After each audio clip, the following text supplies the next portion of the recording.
in recovery. So let's start with the first question.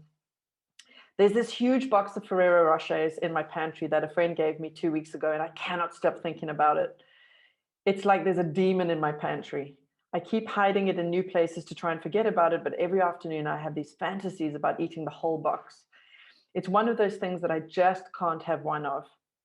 I'm going to put in there yet. I am not in a place now where I can open it and enjoy it little by little. What the hell do I do with it? We are in lockdown, so I can't even really regift it. What would you do in my position? Damn, I have been in that position. And what I'm hearing in this question is somebody who actually really wants to have a good relationship with Ferrero Rocher. So this isn't like when there's just cookies that you don't really care that much about, but you know if you started them, you might just end up in a full-blown binge just because they're sweet and kind of junky, shall we say. Ferrero Rocher is one of those special chocolates. You know, it's one of those things that's given with love, and I personally love Ferrero Rocher. I love all the layers. I love, you know, different ways to eat them. But I get it because I've so been there when I've just been so scared of that box of beautiful chocolates that I actually really want to eat. I just don't want to have a full-blown meltdown and eat the whole lot in one go. So the question was, well, what would I do in your circumstances? Because you're not feeling ready yet to just have one or two.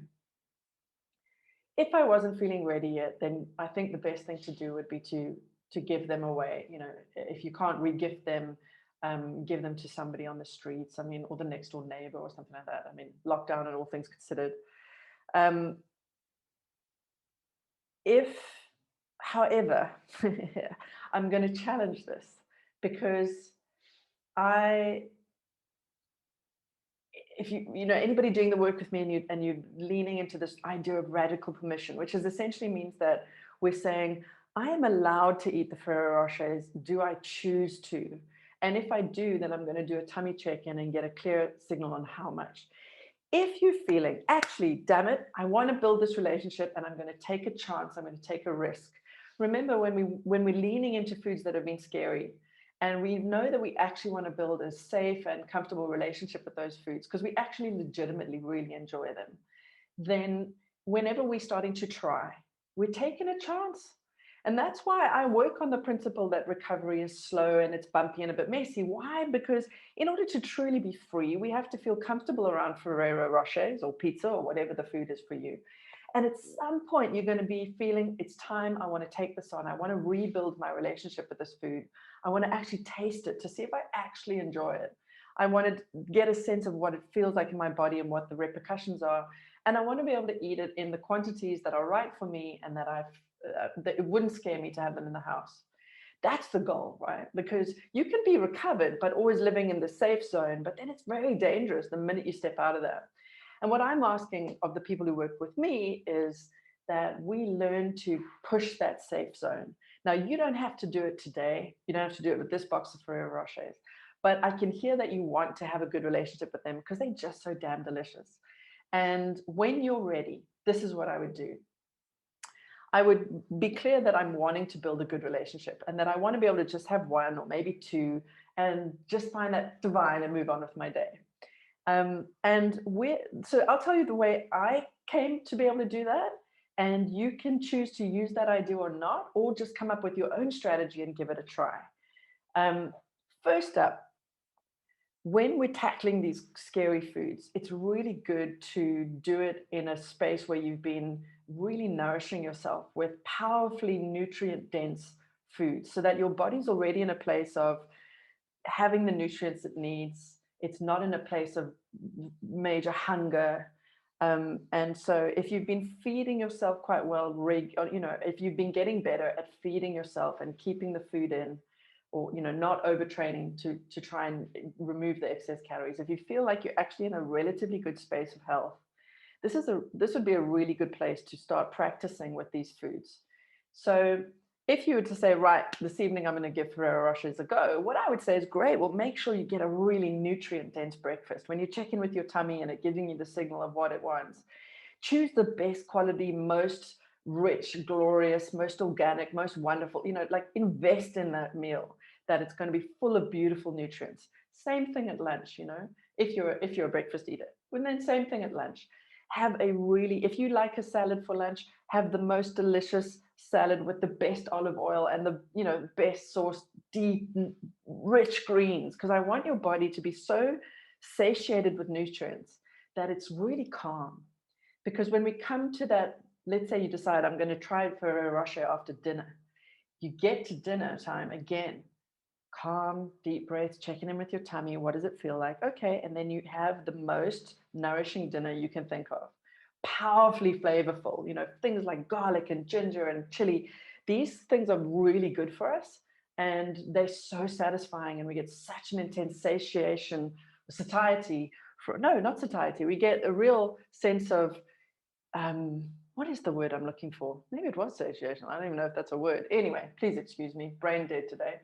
It just hits the spot, and our body gets really calm when it's got a lot of nutrients on board. It's like having beautiful water that's filled with minerals. It's just so much more hydrating, and I think food does a similar thing when it's full of minerals.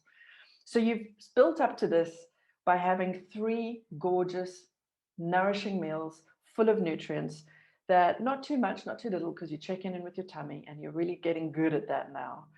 And now you're saying, right, I'm going to be brave and I'm going to try and see if I want a Ferrero Rocher. And if I do, how many? So dinner's over. Maybe you're even full now. You recognize that you're full, but you are going to choose to take on Ferrero Rocher. Go into your tum tum and check. Do I feel like this now? I'm allowed it. I'm allowing myself. Do I actually want it? We have to ask that question. You might decide that actually, no, you didn't feel like one at all. Okay, then you'll have to try it another day. But if you're like, yeah, I feel like a Ferrero Rocher, you're going to be doing this in a comfortable place where you're nice and full. And now you can actually calmly take a deep breath and open that Ferrero Rocher. Your heart rate might increase. That's okay. That's why we're taking deep breaths. Just notice what's going on for you, the fear that's built around these foods. And then take a bite. And for the first time, I want you to really, not the first time, but often with these foods, we go unconscious because we go into binge mode. Just really notice the flavor. Ask yourself questions like, do I actually enjoy Ferrero Rochers now that I'm tasting it on a nice full tummy? So I'm really getting the flavor now. I'm not trying to speed eat because I'm hungry. This is now a calm, enjoyable thing. What about it do I love? And just go through the motions of actually noticing whether you enjoy the Ferrero Rocher. A lot of foods you will find you don't enjoy the way you thought you did.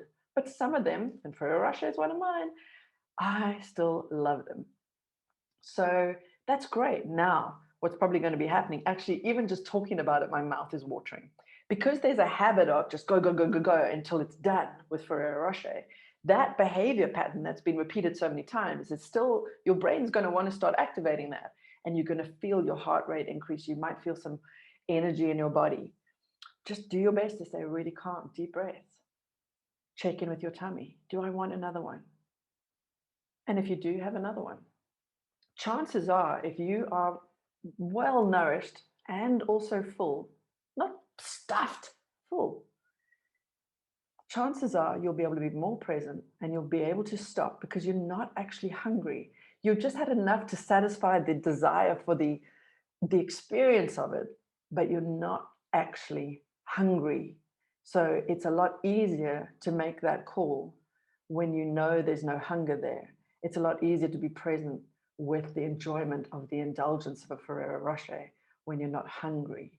So that's the way I would begin to do it. And I would say, if you're feeling ready, plan for a week of having an opportunity to have a Ferrero Rocher after every meal, should you choose, every dinner time, let's say. And what you probably will find is that when you stay really present and focused, you're going to enjoy the experience and be able to stop easily. If you get a little bit distracted, you might find yourself going back into that old behavior. So again, we're trying to rewire the program and put in new behaviors bit by bit. And over time, they become really easy because slowly your brain begins to associate Ferrero Rocher with just having one or two and it being this really present, enjoyable, what's the word I'm looking for? Sensory experience. So, because Ferrero Rocher really is, it's crunchy and it's smooth and there's nuts and there's chocolate. So it's just got all these lovely layers. And I want you to really enjoy that. And if you've just had one or two, you'll probably feel there might be a bit of the old, oh my gosh, I've got to burn this off, I've got to get rid of it. It might be that, but when it's just one or two, or even three or four, really, if we're honest, chances are tomorrow you'll have a bit more energy, or you might even notice that later on that evening, your mind is more awake, or it's different for everybody. Some people experience like they like can crack on with work, or they start wanting to do some housework when they've had a bit of sugar for pudding. Because of course it increases our blood, our blood sugar goes up and our heart rate goes up and our body's dealing with the sugar. So it actually sometimes really elevates us, especially when we're calm like that. And especially if our bodies recognize that we didn't really need it per se. So just notice, what comes up for you. You might be in a position where you have a sugar high and a sugar crash. Okay, that's interesting. What I like about Ferrero Rochers and chocolate in general is it's usually paired up with, some milk or fats or something like that. So that it tends to offset that crash that we might get from something like a biscuit, right? So just notice everybody's different. We are so bio-individual. And that's the way that I would take that on. There is another mechanism, though, to start to get used to chocolate for anybody who struggles with chocolate specifically.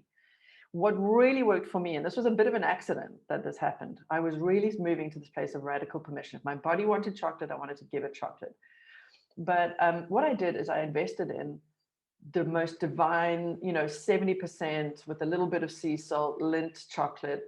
And I just had that, loads of it in the cupboard, so that every time I wanted chocolate, I would have some of that. And it was so chocolatey chocolate that it would hit the spot, boom, like quite quickly, right?